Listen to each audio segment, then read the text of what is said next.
Good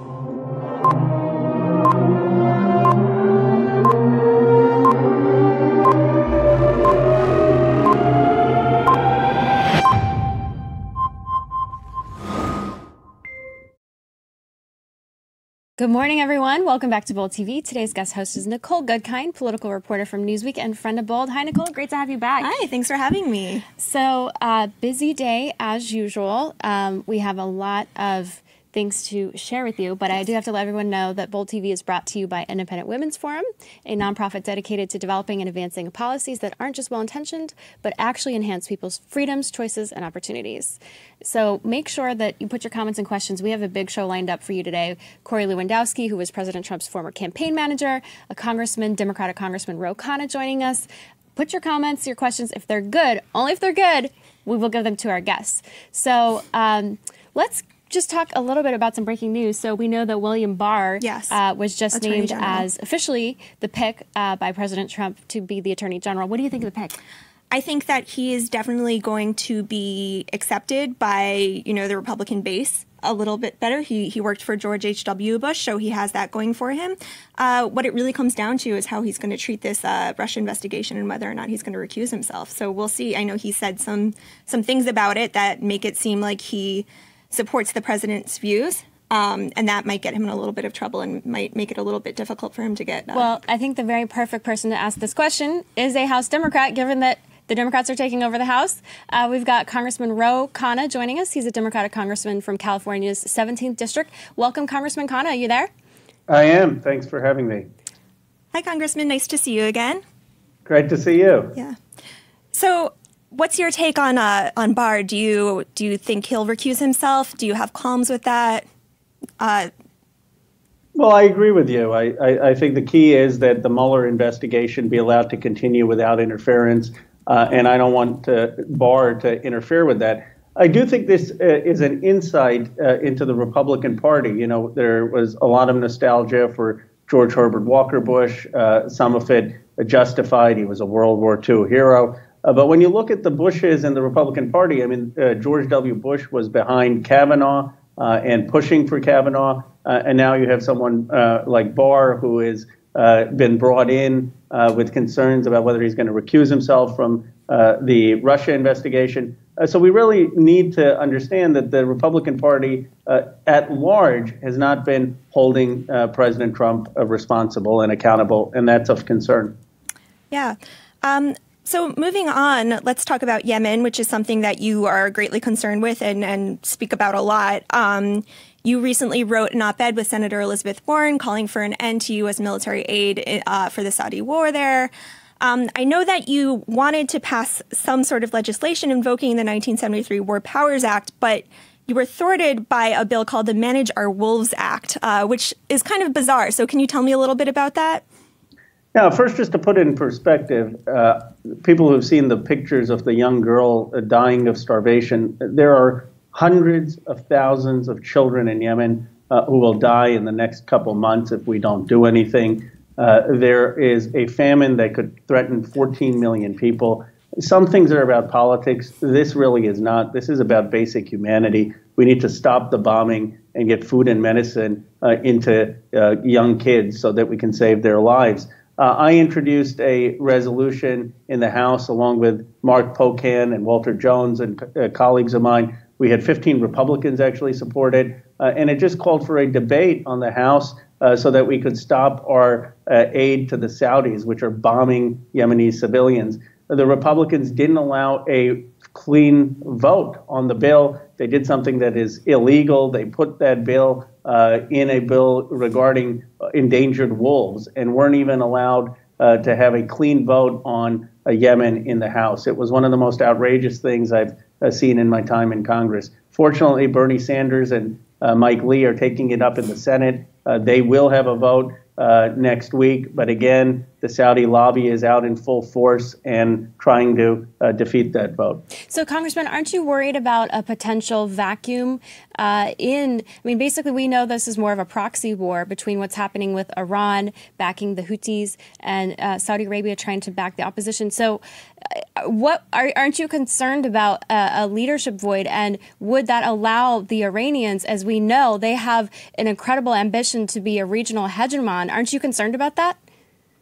Well, it's a fair point, and I don't think we ought to be engaged in proxy wars, which is what it has become with the Saudis and Iran. But regardless of how you believe the new government should be constituted, whether it should have the old regime from Yemen, which the Saudis support, whether it should have the Houthis, whether there should be any influence from Iran, that's a diplomatic question that Special Envoy Griffith at the UN should negotiate. What I hope we can all agree on is that we should have an immediate ceasefire of violence, allow food and medicine in there to prevent the famine, and then we can look at what the new government should be. And, you know, people can disagree with that, and that should be a debate through the UN. But no one should be for the continuation of violence, and everyone should be for a ceasefire. Well, sure. Everyone, I mean, we support ceasefire, but you can't say the same for the Iranians, right? I mean, isn't that just wishful thinking?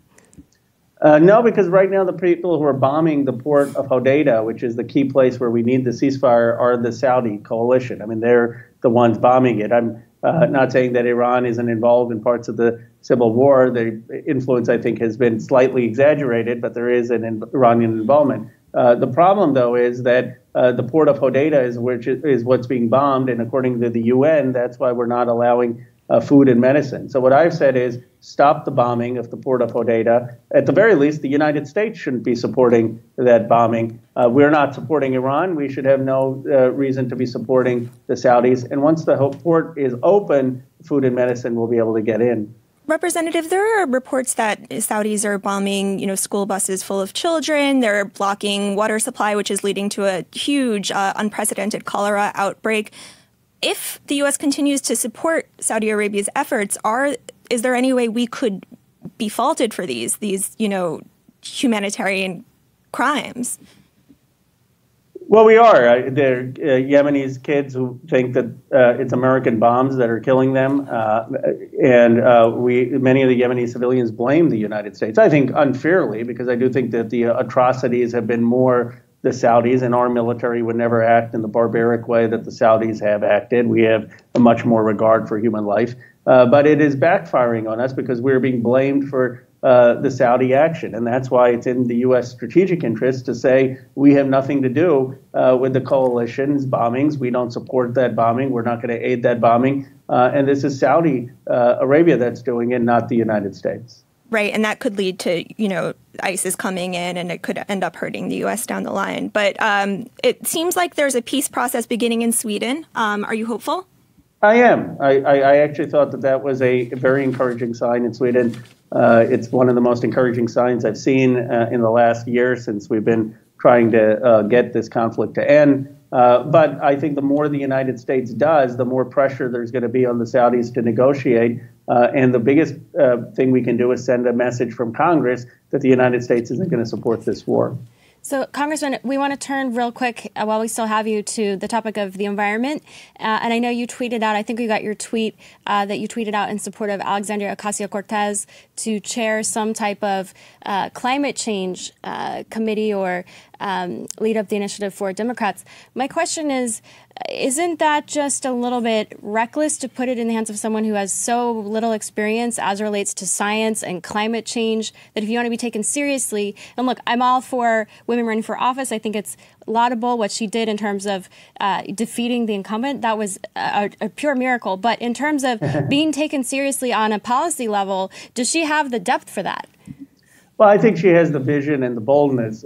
She has gotten the entire Congress's attention on the Green New Deal, and that is this proposal that could create millions of jobs in helping create the new smart grid, helping create electric vehicles, bringing advanced manufacturing for clean technology, also allowing for retrofitting of buildings.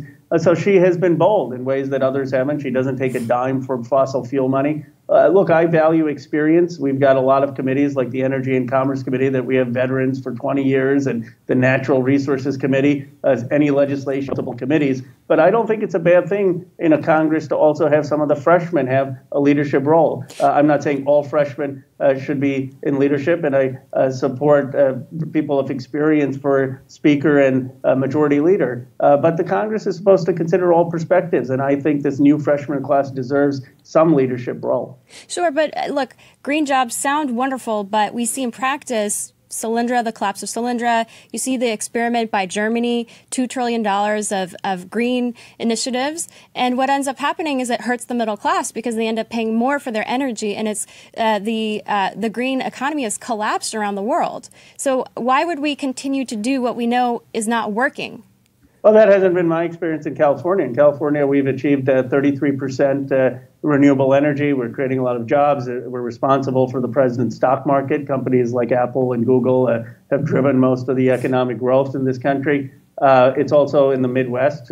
States like Iowa have 40% clean energy. You look at the success with electric vehicles in this country. The GM and Tesla have done really well, and we ought to be expanding that. I agree with you that there have been failures. Solyndra was a failure. I don't think we ought to be just picking winners and losers. But we can be making investments that are smart in ARPA-E, in electric vehicles, in the smart grid, and also being consistent with job creation. Representative, I think we all realize that something needs to be done and soon, but there are still a lot of Republican representatives who don't believe in climate change. We have a president who denies or questions climate change pretty actively.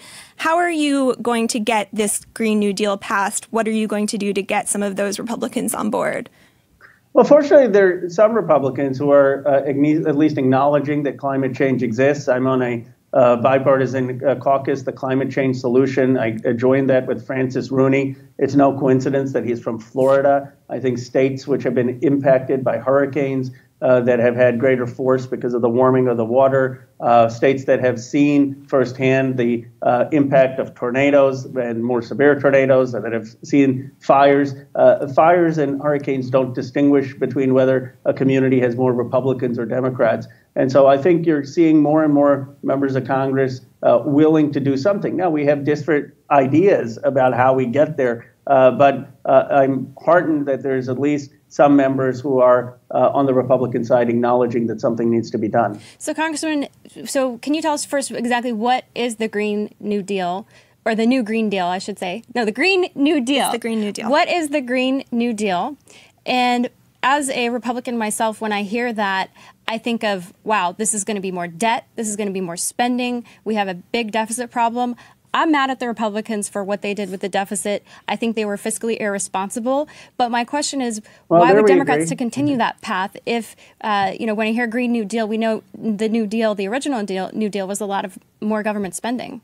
But it bolstered the economy. Well, the New Deal, I think even Reagan, I think, agreed that the New Deal was necessary after the Depression. But look, let me give you some specifics on what the Green New Deal would be. And the Green New Deal is just this idea that America should lead in job creation when it comes to renewable energy and clean technology. Electric vehicles are a great example, and this is a place we may disagree. But the president wants to end the tax credits for electric vehicles. And GM and Tesla and Ford and Toyota are calling for an expansion of the electric vehicle tax credit. One of the reasons GM has closed down its plants is because they aren't being able to make things like electric cars. So my view is, why don't we expand the electric vehicle tax credit, put people at GM back to work in these factories, and have them make more electric cars, especially with lithium-ion battery prices coming down. Another place we can put people to work is in retrofitting of buildings, and in other places in the investment of the smart grid or ARPA-E. So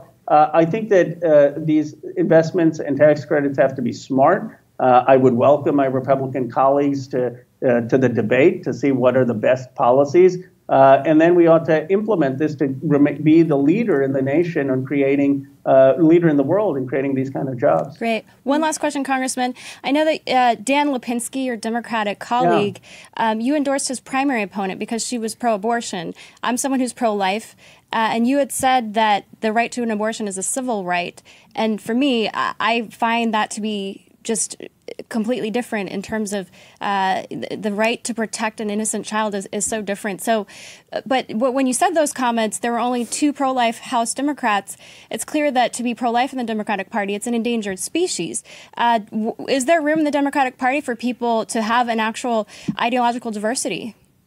It's a fair question, and I certainly respect your personal opinion and believe that we need to respect political difference. I am strongly pro-choice. I was on the board of Planned Parenthood for 5 years in my district. What I have said is that Roe versus Wade and a woman's right to choose is a constitutional right in our country, and that people can have a personal view on whether or not they support abortion, but from a legal matter and a constitutional matter, they should support a woman's right to choose. And I believe that should be the platform of the Democratic Party.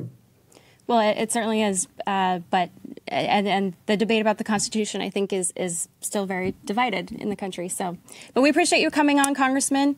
I appreciate the fair questions. I enjoyed the show. Congressman, Thanks. good luck, and we look forward to seeing what you do starting January 3rd. Sounds great. Yep. Look forward to being back on sometime. Yep. Great. Thanks. So we'll bring in a few viewer comments here. John W. Juke says, we got to take care of the U.S. people first. So he's talking about relative to what's happening in Yemen. I think that there are a lot of people, both Republican and Democrat, and I would argue that was part of why Trump won, is because there were a lot of people who crossed over because Trump was saying we need to do less intervention. So, and we have a fan of Congressman Khanna, Kathleen Fitzgerald Henry, says, thank you, Roe, for being so well-read and informed. We need you. Yeah, it's interesting your take on, pro-choice versus pro-life, because I think I saw a recent study that said the majority of Americans still believe in our constitutional right. But I guess you can say we're divided. The majority say that there should be that there should not be an unfettered action or access to abortion. That there should be restrictions. So, yes, we'll have another debate on this issue. Yes. Yeah. Because we got to move to our next segment. It's brought to you by Engineered Tax Services, where engineering and accounting come together. Joining us today on Skype is Julio Gonzalez, my friend and CEO of Engineered Tax Services. Welcome, Julio. Good morning. Hi, Julio. So you recently wrote a Wall Street Journal story. It was titled "Pay Your Taxes Like a Billionaire." So how does a billionaire pay their taxes the way the rest of us don't? What's different there? Well, I think that the difference really is they utilize tax planning all throughout the year to use the tax code to their advantage. I think the article, what's really important about the article, since we're in December, is, what it states in that article is for, anyone, the difference in planning before the end of the year, it could mean $10,000 to $20,000 difference in how much taxes you pay.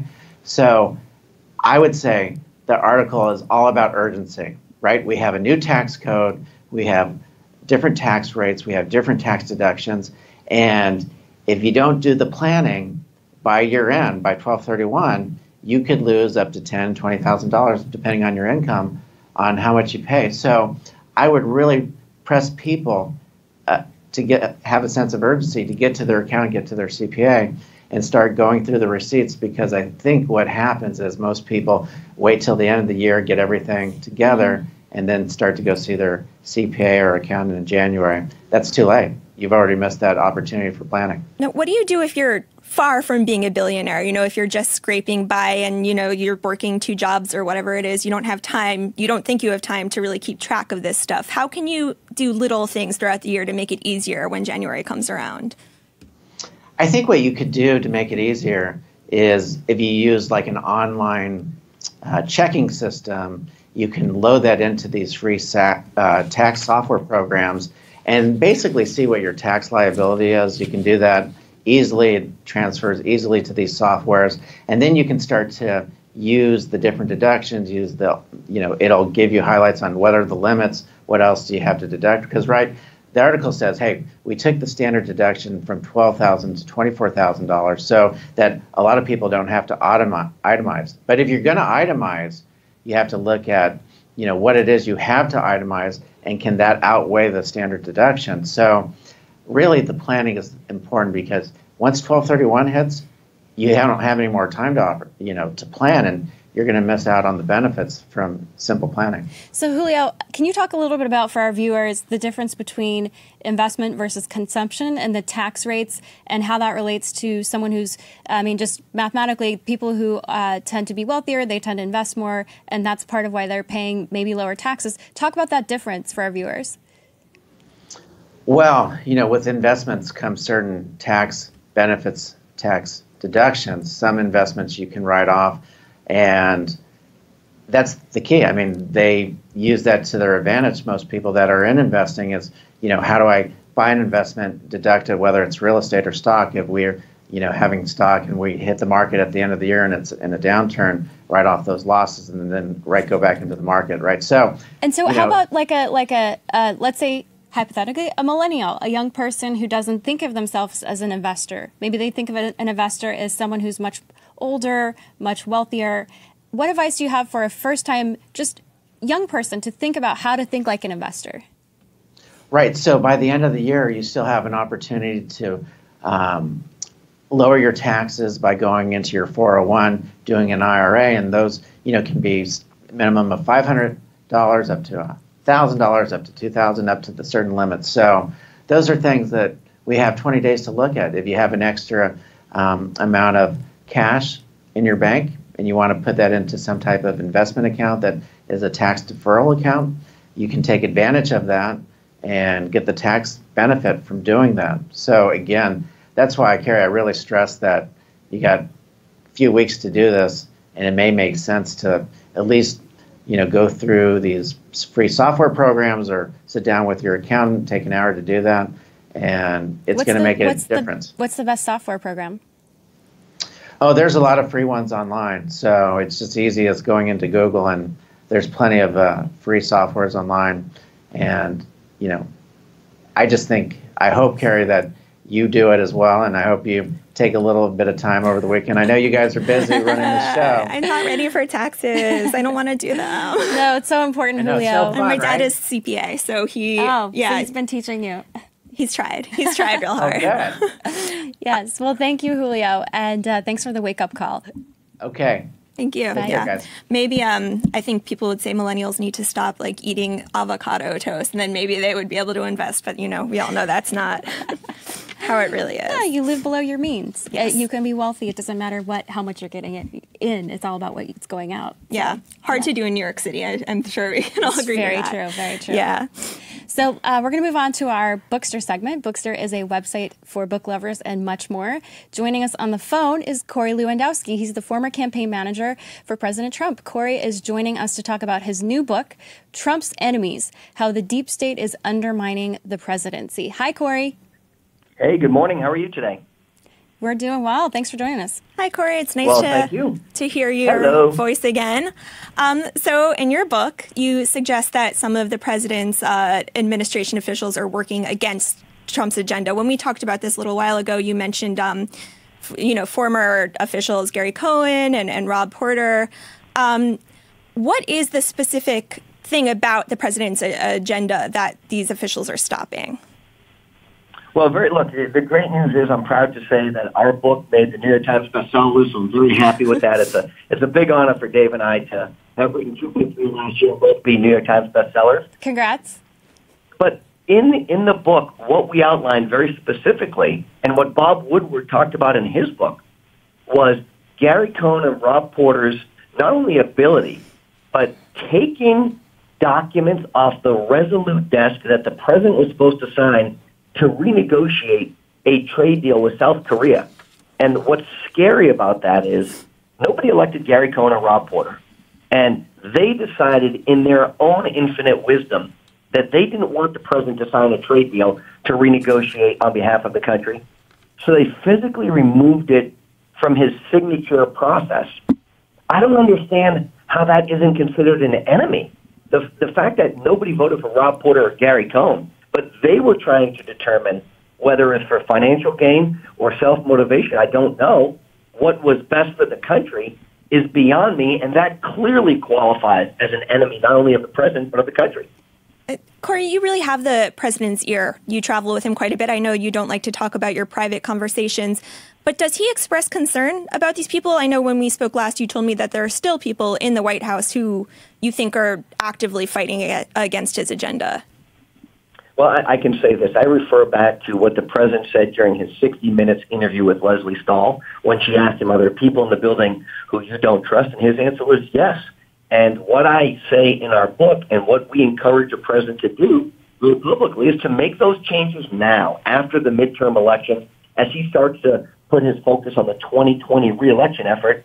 Every president, regardless of party, deserves a team around him or her that is fully focused on implementing and supporting their agenda. Now, you can have disagreements of what the process is and what is best, but once the decision is made, the staff should be unified in making sure that that agenda moves forward. And unfortunately, we haven't seen that from this administration. So, Corey, we just heard breaking news this morning that William Barr is going to be nominated for Attorney General. He used to work for George H.W. Bush, and you know better than anybody about the divisions within the Republican Party in 2016, that a lot of Bush people, including the former presidents themselves, were no fans of President Trump. So are you concerned about this pick with William Barr? What do you think about that?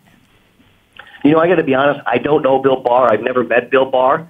From what I understand, obviously he served as an attorney general in the Bush 41 administration. He seems to be a very capable and competent attorney, but I don't know him. So I would love to be able to, give some insight into how that decision was made, but I've never spoken to the president about his selection of Attorney Barr to be the attorney general. Corey, that's why we brought you on for. It's all right. And your book. Well, but so as far as William Barr, just in general, can you speak about what that experience was like with people from the Bush camp? And did you see that infighting? What was that experience like?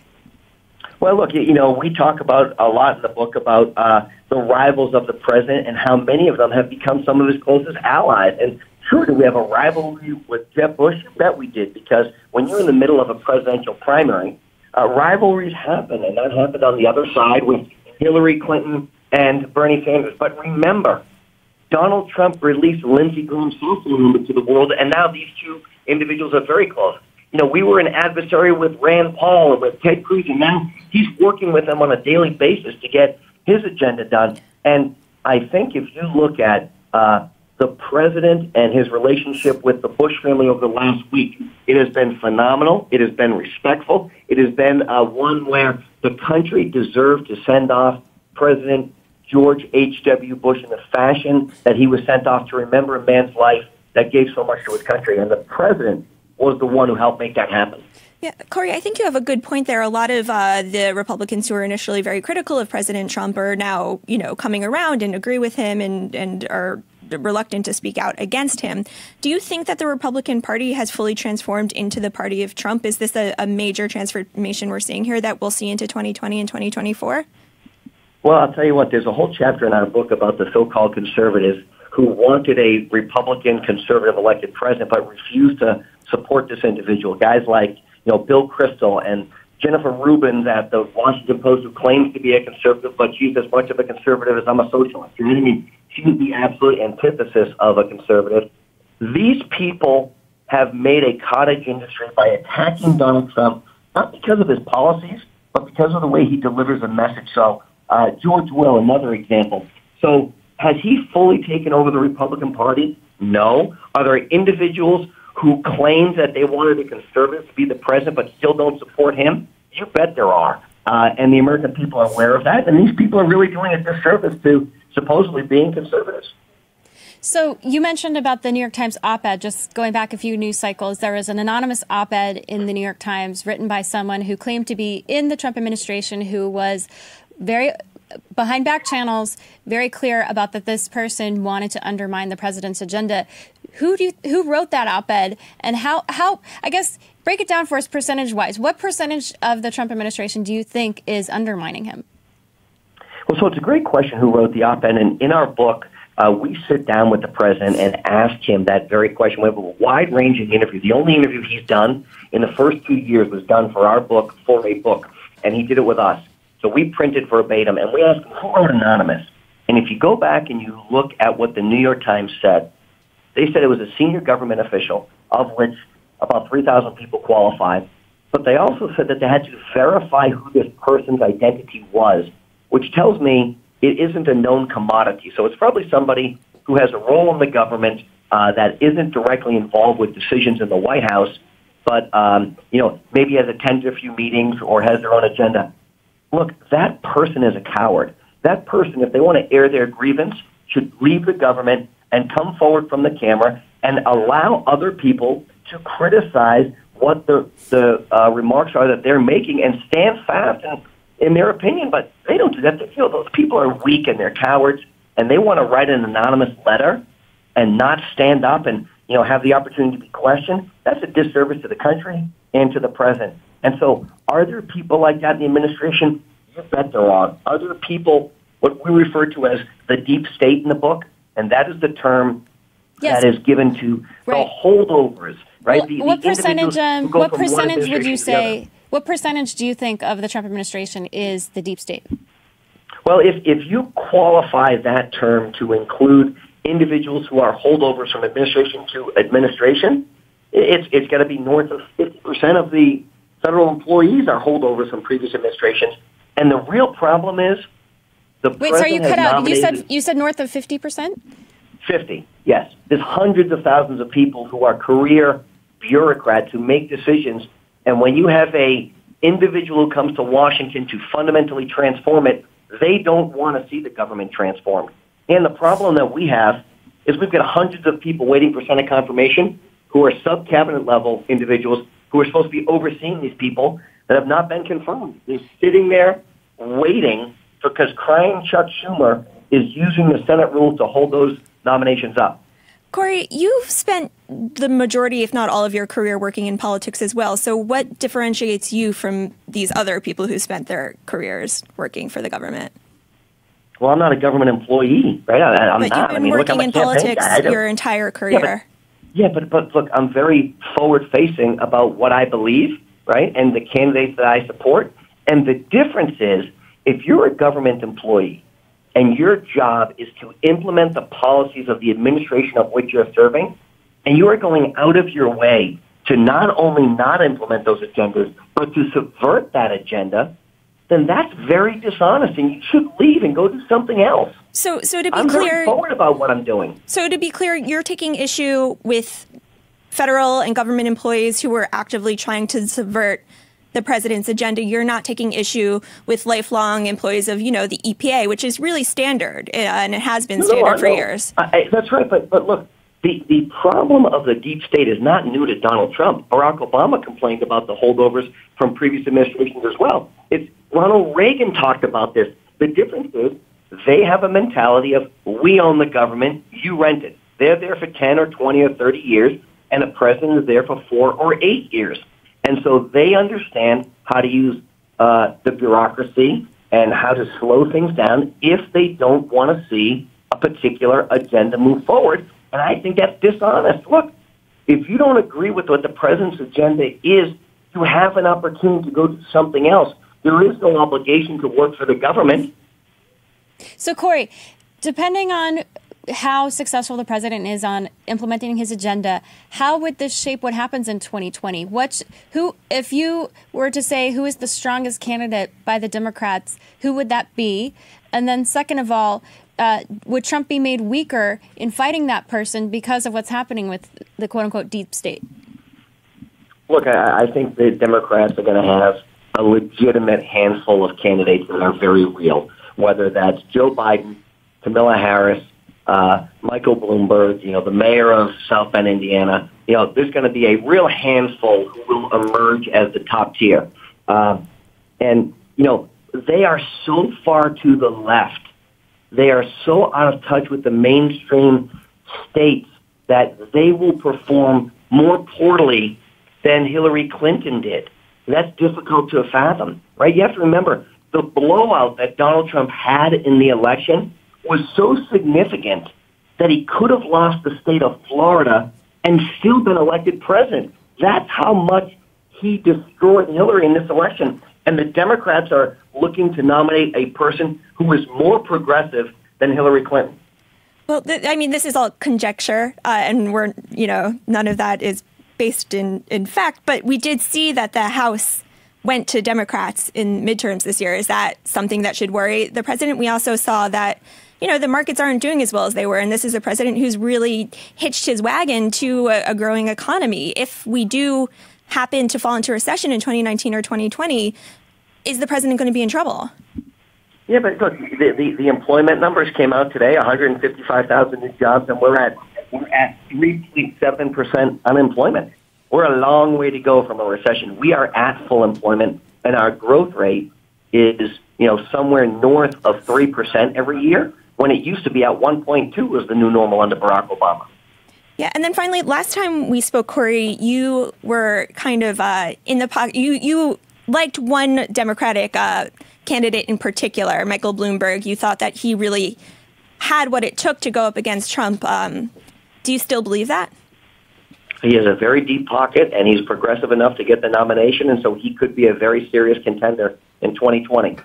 So, Corey, what about women? Because in the 2018 election, myself as a Republican woman, I was very disappointed because we are going to have fewer Republican women in Congress than this term, whereas there are going to be many, many more Democratic women in Congress. So this is regressing for women, and there's a huge gender gap. So what's your advice for Republicans in 2020 for women? Well, it's not just women. It's African Americans, it's Hispanic Americans, it's Asian Americans. The Republican Party has to expand the base if they want to be successful. And I look at guys like John James from Michigan, who ran a very good race, lost that race in Michigan, but is the future of the Republican Party, and the Republicans have to embrace that. I'm with you, but why isn't it? Well, look, the chairman of parties is a woman, and it's not the Democrats. Right? Ronna Romney McDaniel is the chairman of the Republican Party. You have a number of women in senior leadership positions, both in the cabinet and in this administration, including Ivanka Trump and Kellyanne Conway. And so we lead by example, not by what the Democrats do. All right. Well, Corey, thank you so much for joining us. We appreciate it. Yeah, nice to talk to you. And again, make sure to check out Corey Lewandowski's book, Trump's Enemies, How the Deep State is Undermining the Presidency. Thanks, Corey. I think that was a perfect segue into our next guest. Corey, yes, he set it up for us. So yeah. Joining us here in studio for our next segment is Nina Burleigh. She's the national politics correspondent at Newsweek. She's here to talk about her new book, Handcuffed, The Secret History of Trump's Women. Welcome, Nina. Welcome, Thank you. Nina. Thank you so much. It's nice to see you. I really love this book, by the way. It's such a fun read. And something that really struck me is a Trump woman that we don't really hear about, Elizabeth Christ Trump.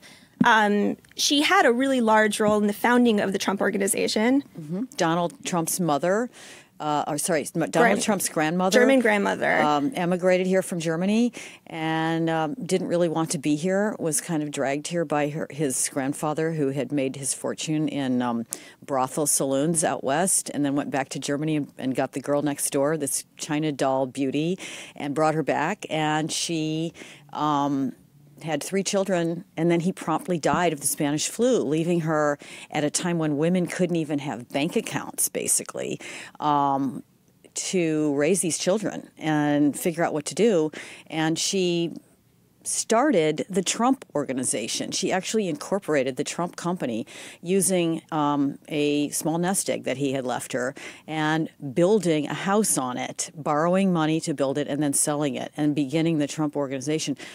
In the history of the Trump Organization, Donald Trump, his father, give all credit to Fred Trump, his father, who was the builder and who did make the fortune, which enabled Donald Trump to be who he is, really. And the truth is that the grandmother, Elizabeth Christ Trump, is definitely the person who started it. Sorry, Chris, but she's been largely written out of this history, and why is that? I mean, do they give much credit to women for anything, really, in the Trump Organization? Ivana Trump, first wife, he elevated her. She was the ultimate yuppie wife. He elevated her to run various pieces of his business, various buildings that she was in charge of, and she had to go. I mean, as soon as the media started saying, "Whoa, Ivana is just as good as Donald," he traded her in for a younger, more pliant model. And basically that's been his attitude towards women ever since. I mean, he's on record saying, bad idea to have a working wife. Men, don't do it. It's not good.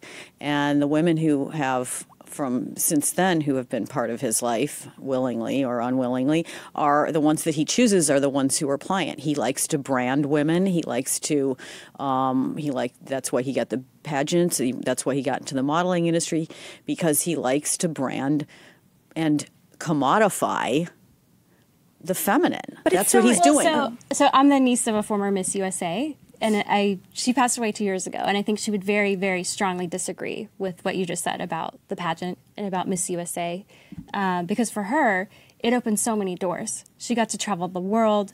She got to meet so many people. It opened her horizons. I'm sure that's true, and I'm not denigrating the women who are participants in it, because it is an access to power in the world for women, not just here. There are pageants all over the world, the Miss Universe pageants, but you cannot deny that nothing in common exists for men. Imagine a world in which it was flipped. No, actually, no one in the NFL is wearing a bikini on stage. Imagine a world where women. Come His on. pants are tight. You've seen his pants. No, they're playing a sport. I'm just saying, Arnold Schwarzenegger. Come on. That's how he got known as a Bodybuilding male is It's different. the exception that proves the rule. I'm sorry. He became governor. But bodybuilding is different than parading women on stage in a bikini. And I'm not saying I think that they've done a good job rebranding these pageants, but you have to admit that back then, at least, it was a beauty pageant. And I don't know if you're.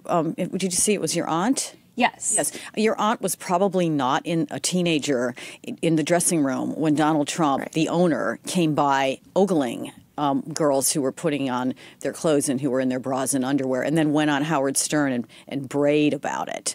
I mean, I'm sure she would not have appreciated that. Well, I think that, look, I didn't vote for Donald Trump in 2016. I do plan to vote for him in 2020, I think, because the American people really adjudicated a lot of these issues that are in your book. And it's important to talk about them. It's important for us. I think we're hitting the reset button as in terms of how we want to think about women, how we want to treat women in the workplace, and these are all very good things. I just think that the way that the president has been portrayed in the media as being so anti-woman doesn't match with how he had his, the first female to manage a skyscraper in New York, and how he's really empowered his daughter. Talk about in your book. Well, Barbara Rez, and I mean the book is pretty even-handed. I think. I mean, the way I'm talking about it, of course, I do find his treatment of women abhorrent on some level, but there are women around him who he works with. Kellyanne Conway. Obviously, he respects Ivanka.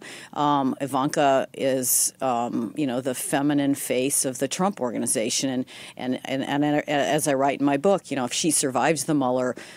Happy Manafort Day, by the way. If she survives the Mueller investigation, she may actually be the future of the Trump brand, the face. And that would be very interesting because the origins are female and forgotten, and Ivanka Trump could be that person. I mean, I don't know that she will come out of it and be able to rebrand the Trump organization after he's gone in the way that he's going to go, because I don't actually think that his 2020 chances are as assured as other people think. But I do agree with you on one point that you're making when you say the American people adjudicated these issues. But the person who gets credit for that is really Donald Trump. Because Donald Trump's Billy Bush tape and the treatment of Hillary Clinton and other women, public treatment of women in that campaign was so outrageous that women came together and have created this giant coalition. And that's what the midterm elections really showed. I mean, Corey says the 2016 election was a blowout. Not exactly, but yes, it definitely reflected the American people's desire to have Trump, to have change. But the midterms are, they reflect a blowout, a historic blowout in terms of the number of people who came forward to vote. I think it's going back to World War I, that number of people who came forward in the midterms, and that was woman-led. So he gets credit for that. That's true. Going back to the book, you write a whole, a few chapters on Melania Trump. Very interesting figure, and you describe her as an incredibly private person who was upset that, she had to be hoisted into this position. Mm-hmm. I mean, do you think she's coming into the position? Do you think that she's getting used to it? What's your take on how she is? Yeah, I mean, clearly she is getting used to it. Yeah. I mean, they only trotted her out for 3 speeches during the campaign, and you could see that it was difficult for her to speak English. Yeah. Why is that? Because during the time of their marriage, before he started running for president, she basically lived in this little bubble with her family, the parents and her sister, in an apartment. She had, of course, the Versailles triplex with Trump, but they had an apartment in the Trump building, and she lived a very small life with this family. They basically just, you know, they come from a shoe factory town in Slovenia, lower middle class, behind the Iron Curtain, and they came here, and it's unimaginable luxury that she has enabled them to have. They lived happily in this little sort of Slovenian bubble. That's why Barron spoke Slovenian first, and then she came into, you know, she was put on stage, and clearly she was uncomfortable with it. She was, you know, she couldn't speak English very well. Now, you know, we're 2 years in, and you saw her do the ABC interview, and her English is much better, and she's kind of flexing her might a little bit. Yeah, how much power do you think she wields in this White House? She just forced the firing of Right. So who was, I guess, kind of a notoriously unpleasant person anyway. Right. But it's interesting that she chose to do that so publicly. Right. I still think that she's a woman on the global stage who really plays to a small audience, and that's why you had that weird jacket when she went down to to visit the separated families, because I think that she's really there's a lot of competition between her and Ivanka in terms of who gets his attention, and I think she is sort of on that, still kind of on that. That's her main audience, at least to some extent. I don't think she's quite stepped into the role. Yeah, but it's not easy. Yeah, it's no first lady. No first and lady. They deal with so much bullying, as she has talked about. So, but thank you so much for joining us. Thank you for having me. Nina Burleigh is the author. Make sure to check out the book, Golden Handcuffs: The Secret History of Trump's Women. Great read. Thanks for coming. Nina. Welcome. Nice to see you. So joining us for our next segment via Skype is Julie Gunlock. She's director at the Center for Progress and Innovation at the Independent Women's Forum. Welcome, Julie. Hey there. Hi, Julie. How's the dog? She's right there. I closed the shade so she wouldn't bark. Okay. So it's December, and that means, of course, we have to enter this cycle of, faking outrage about Rudolph the Red-Nosed Reindeer and Baby It's Cold Outside, and then it comes around, all over again. Do you think that this is a real issue, a real controversy, that, some people are calling for these songs and movies to be removed from airwaves? Look, I think people like to be provocative these days. I think they're looking to be.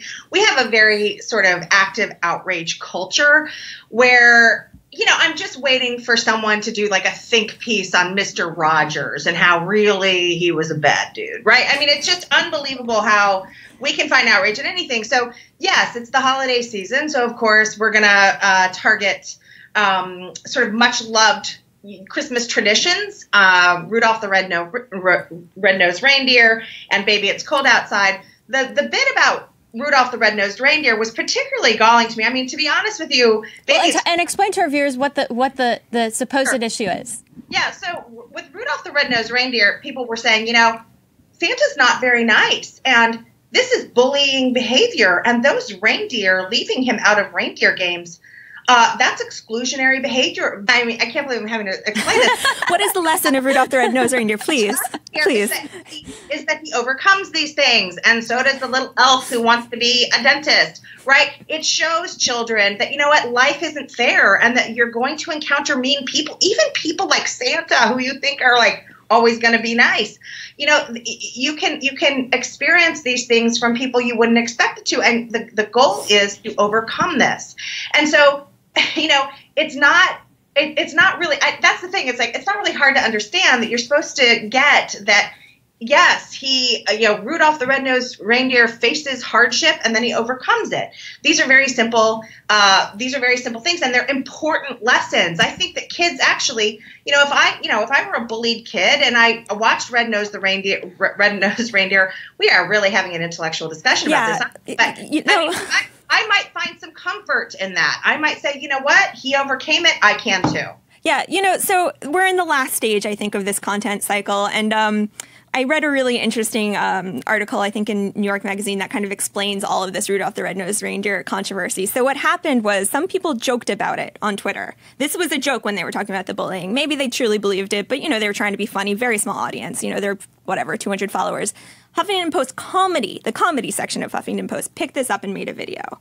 Then it, blew up on Twitter a little bit more. People started actually being outraged by it. Then it went to Tucker Carlson, who was incredibly outraged that these social justice warriors, which is HuffPost comedy, were upset about Rudolph the Red-Nosed Reindeer. Then it went to Twitter again, this time with a different audience, a more right-wing audience, right? Huffington Post is not trying to take away Rudolph the Red-Nosed Reindeer from Fox viewers. That is not what's happening. My boyfriend, I was talking to him about this yesterday. He was at Bryant Park, the skating rink. They were playing Baby It's Cold Outside, for everyone to hear. I looked it up on Spotify. There are 5 million different versions of Baby It's Cold Outside on there. You can listen to it to your heart's content. So I do have to think, I think this is just people want content and they want to be outraged, You're absolutely right. It's funny that you say that because there's also the outrage culture of reacting to the outrage culture. Exactly. Ridiculous, cyclical. Which look, I reacted to the outrage, right? I wrote a piece on this, so I'm guilty of it too. But I do think that I think that it is important because yes, fine, it was Huffington Post being funny, but some people took that seriously. Some people really took it seriously and were sort of commenting on it. So I do think it's kind of important to sort of push back on that. But I agree with you. We are in this sort of vicious cycle of there's an initial outrage, and then there's another outrage, and then there's so funny. Oh my gosh, look at that collar. Rudolph the Red-Nosed Reindeer. I think that you're right, and we all just need to calm down and make a hot chocolate and cuddle with our dog. Yeah, if it offends you, don't listen to it. This don't reminds watch it. me of a British friend of mine who he gets a kick. Actually, he says it's this horrid way to make money that the British press and the American press love to make up how horrified the British people are about Meghan Markle and how she's disrupting all the norms, and they're furious about it. But it's really just a way to sell papers and get clicks. Yeah. Yeah, I agree. And I don't think people, again, care that much about it. I mean, I write about this. I write about the alarmism culture, which tells people everything that's sold in the grocery store is going to kill you. So it's not that far different from that issue. It's just this constant sense of hysteria, this constant need to be concerned about things. It's very similar. Yeah, I think let's agree. Hopefully this is the last December where this is an issue because, it just agitates people on the far, far left and on the far, far right. And it kind of adds to the divisiveness of our politics. And that's what we're trying to fix here. Yes. Yeah. Amen. Thank you, Julie, for calling this out. Yeah. We loved your article. Well, thanks for having me. Okay. Thanks, Julie. Take care. I guess the issue around supposedly the Baby It's Cold Outside is that the issue of consent, that he's pressuring her, that I don't like it particularly, but do what you want with it, right? If I hear it, I'm not going to freak out. I do think that it's a little much in today's culture. Yeah. You know what something bothers me? Santa Baby. Why are you singing to this old man? He's married and he's old enough to be your grandpa. I think everyone's just trying to make Christmas flirty. It's you want a sugar daddy, Santa's your sugar. Get a job, lady. You don't need Santa Claus. Don't try to flirt your way into getting a diamond from Santa. But I do think for that. I think we can agree. If a private radio station is getting calls from rape survivors saying, "Hey, this song really offends me. I don't like it. It triggers me," or whatever it is, and they decide a private radio station decides, "All right, we're not going to play it anymore." Fine, power to you. If you want to listen to it. Listen to it. Well, right? yeah, and I think it was in Oregon or California, a radio station put it to the vote. Yeah, on their website they said democracy in action. Exactly. No, that's what we like. Yeah. Perfect. We just solved it. Done. So joining us for our last segment is Seth Abramson. He's the author of Proof of Collusion: How Trump Betrayed America. Welcome, Seth. Thank you for having me. So, Seth, can you tell us a little bit about your book and if there's anything surprising you discovered along the way?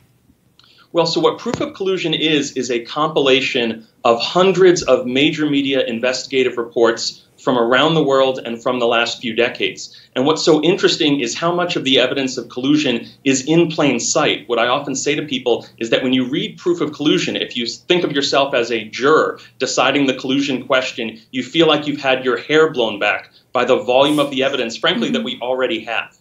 Yeah, it's a lot for me to keep up with even, and it's my job. I mean, there's just so much coming out every day. But there's one thing in particular that you focus on, and that's the Magnitsky Act. So can you explain what that is?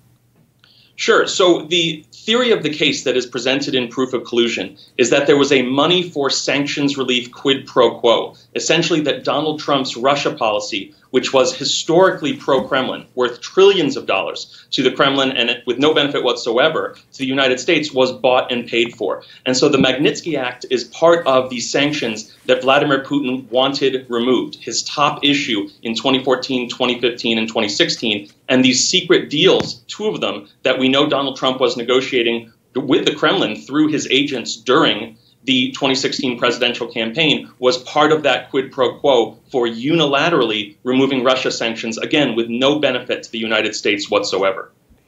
So I'm just trying to square what you're saying with what we're actually doing with Russia. And Abby Huntsman, who's the daughter of the Russian ambassador, John Huntsman Jr., called this out on The View, where she's a co-host, and she said, a lot of pundits are going on and saying how Trump's in bed with Putin, and when in reality, we have put on numerous sanctions against the Russians. We have had major expulations of diplomats. We have armed the Ukrainians, whereas President Obama only gave night goggles. We have empowered NATO. I can't think of a bigger deterrent to Putin than to bulk up NATO and to honestly just meet their actual under the treaty, what they should just be doing anyway. And Putin hates that. He also hates the fact that we are opening new markets for drilling, which makes the Europeans less dependent on the Russians for oil. So how do you square what you're saying with what I see? It's almost like we're in different realities. Well, there's no question that the quid pro quo that existed before the election between Donald Trump's campaign and the Kremlin, and the relationship between the Trump Organization and Kremlin-related oligarchs that goes back decades, was thwarted after Donald Trump's election. There was a major story in the New York Times indicating that Donald Trump had a plan to unilaterally drop all sanctions on Russia after he was elected, and that was thwarted by officials in the State Department who saw that there was no benefit to the United States. Now, since that time, the Trump administration has repeatedly dragged its feet on sanctions and has not, in fact, agreed to put on all of the sanctions that Congress would like to see put on. And I would mention also some of these private conversations that we've seen between Donald Trump at the G20 in Helsinki, where clearly there are agreements and conversations that could have happened that we simply have no knowledge of. Even the DNI, Dan Coates, the director of national intelligence, says he has no idea what conversations Trump and Putin have had and any agreements they may have come to. I think when Mueller began his investigation, a lot of people on both the left and right were saying maybe some of Trump's associates had something to do with collusion, but, you know, Trump probably had no idea what was going on. It seems like that has changed recently. Are you feeling that?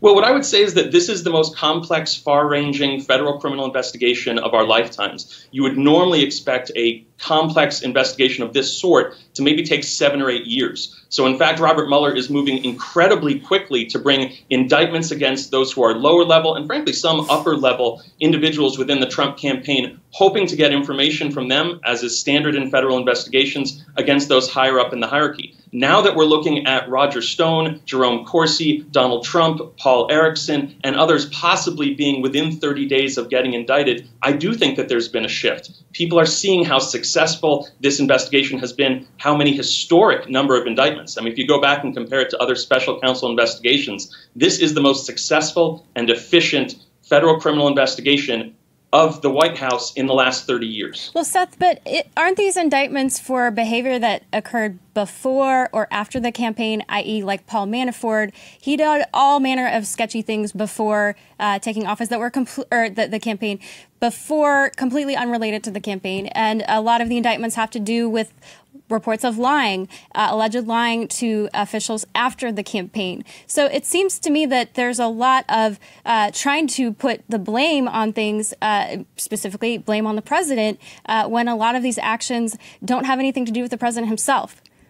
Well, again, as I mentioned, we are still somewhat early or in the middle stages of this investigation, so we don't know everything that's going to come out. But I would point out that there have been dozens of indictments of Russian nationals for what they did during the campaign. And also, I would dispute somewhat your characterization of the indictments of, for instance, George Papadopoulos or Michael Flynn, whose lies were very much about contacts between the Trump campaign and then the Trump transition and the Russians. As far as Paul Manafort goes, that case was very much about what his profit motive was when he became Donald Trump's campaign manager in April of 2016. And so I think that as we look at the facts in that case, a big part of it is asking the question, what was Paul Manafort's motivation and what connections did he have that he called upon? And we know he did call upon them while he was campaign manager for Donald Trump. Seth, we have a viewer comment here. Question, Richard Shirk. And Richard says that collusion is not a crime, even if there was some, but there was not. That's something that we've heard often from the Trump administration, that whatever actions that campaigns are allowed to speak. I mean, this happens. The Clinton campaign spoke with government officials from outside the U.S. So what would you say to Trump supporters like Richard?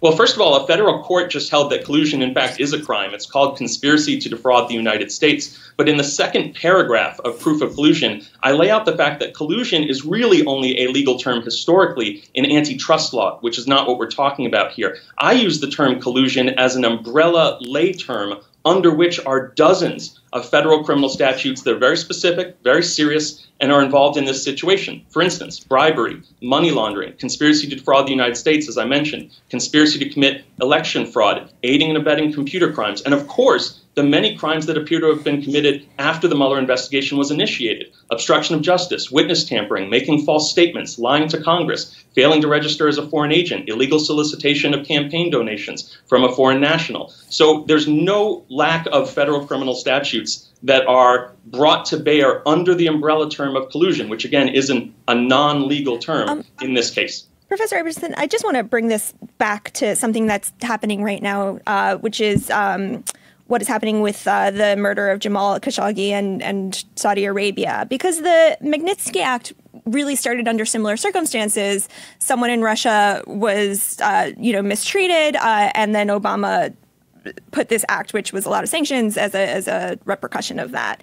Can we see any connections between the way Trump is treating Saudi Arabia after the violent murder of this journalist and his relationship to Russia?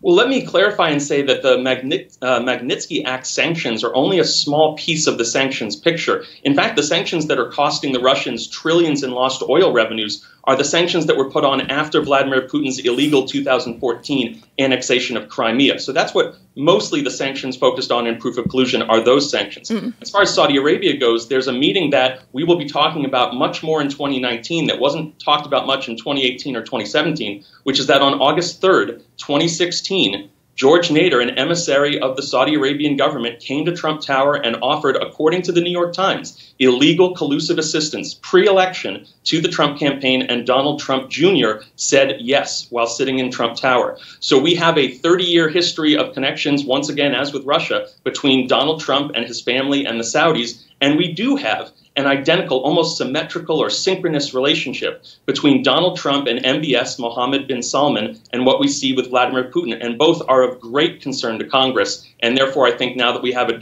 new Democratic majority in the House, we will see that investigated significantly in 2019. All right, Seth Abramson, we got to leave it right there, but I want to have you back to talk more about this. And make sure our viewers to check out the book, Proof of Collusion. Read it and see what you think. Thanks, Seth. Thank you. Thank you. And we want to thank you all for joining us here on Bold TV. I wanted to end the show with a quote from George H.W. Bush, our former president, and I thought it was very inspiring. And he gave this at the commencement address, the University of Texas in 1990, and he said, "Whatever you do, live a life of adventure and meaning so brilliant that like a Roman candle, it lights up the world. Dazzle us, astonish us, be extraordinary." Yeah. And beautiful. that's certainly the life that he lived, was an extraordinary life. It was. And, they joked at his funeral that he wasn't well-spoken, but that sounds like a man who is very well-spoken. I also want to wish my dad a happy 65th birthday. Oh, happy birthday. Happy birthday, Tom. Papa CPA. All right, thanks, everyone. Don't forget to follow us on Facebook and Periscope, Bold TV. And if you enjoyed the show, make sure to share it with your friends. Stay tuned for 12 p.m. Eastern, Bold Business, and Bold Life at 2 p.m. today. See you.